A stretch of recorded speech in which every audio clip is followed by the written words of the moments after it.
जय सनातन भाइयों, जय सनातन।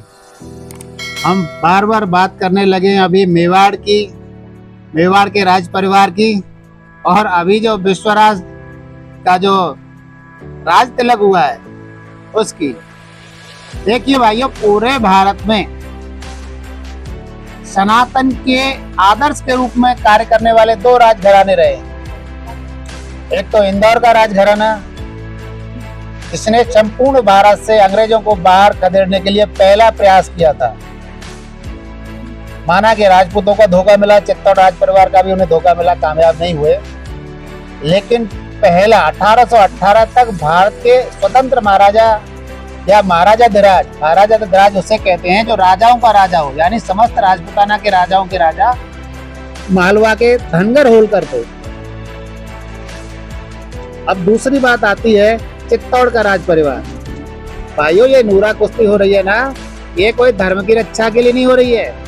विश्वराज सिंह इस समय मुगल भक्तों के हाथों का खिलौना बन करके संपत्ति के लिए, प्रॉपर्टी के लिए राज तिलक करा रहा है, न कि धर्म की रक्षा के लिए, न कि राष्ट्र की रक्षा के लिए।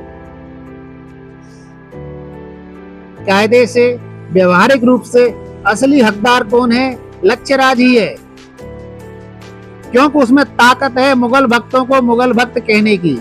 वो मानसिंह को हीरो नहीं मानता, वो कहता है कि मानसिंह कौन है? अकबर का फर्जंद बेटे को कहते हैं। अकबर के दरबार में मानसिंह को फर्जंद की उपाधि थी। ये कहने का साहस लच्छराज रखता है। तो असली हकदार कौन हो गया? लच्छराज। महाराणा प्रताप के बारे में जानो भाइयों। महाराणा प्रताप भीलों के साथ एक थाली में साथ बैठ के भोजन करना पसंद करते थे, लेकिन मुगल भक्तों के साथ बैठ करके भोजन करना अपना अपमान समझते थे। इस मानसिंह के साथ उन्होंने, जो कि मुगल भक्त था, अपना अपमान समझा उसके साथ बैठ करके भोजन करने के लिए। आज उस मानसिंह जैसे गद्दारों के, मानसिंह जैसे मुगल भक्तों के तलवे चाट रहे हैं विश्वराज। तो क्या हो जाता है? हकदार कौन? प्रॉपर्टी के तमाम हकदार होते हैं, विरासत का हकदार कौन? जो सच्चा उत्तराधिकारी होता है वो विरासत का अधिकारी होता है, विरासत का उत्तराधिकारी होता है। प्रॉपर्टी के लिए तो रोड पे खड़े लोग लड़ जाएं। क्या विश्वराज में ताकत है सत्य को सत्य कहने की? क्या विश्वराज में शक्ति है मुगल भक्तों को मुगल भक्त कहने की? अरे मेवाड़ की रीढ़ थे भील,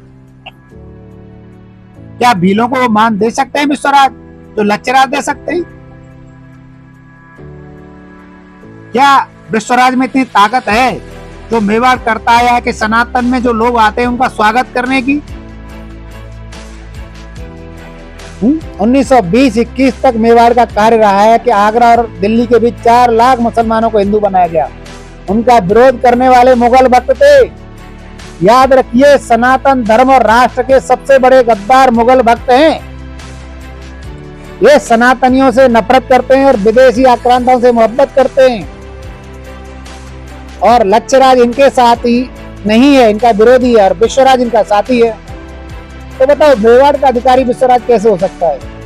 अरे वो मेवाड़, मीरा भाई, वो मेवाड़ जो अपने लोगों से जुड़ा रहा, जो मेवाड़ जिसके मेवाड़ा उसके लिए बड़े थे, उसके भील उसके लिए बड़े थे, उसके मीणा उसके लिए बड़े थे। उसने मुगल भक्तों को कभी घास नहीं डाली। और आज विश्वराज सिंह मुगल भक्तों के पैरों के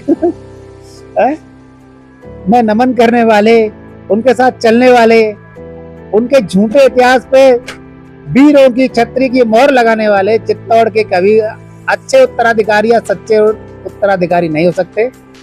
चित्तौड़ का भविष्य है लच्छराज, और चित्तौड़ का असली उत्तराधिकारी है लच्छराज। जय सनातन भाइयों, जय सनातन।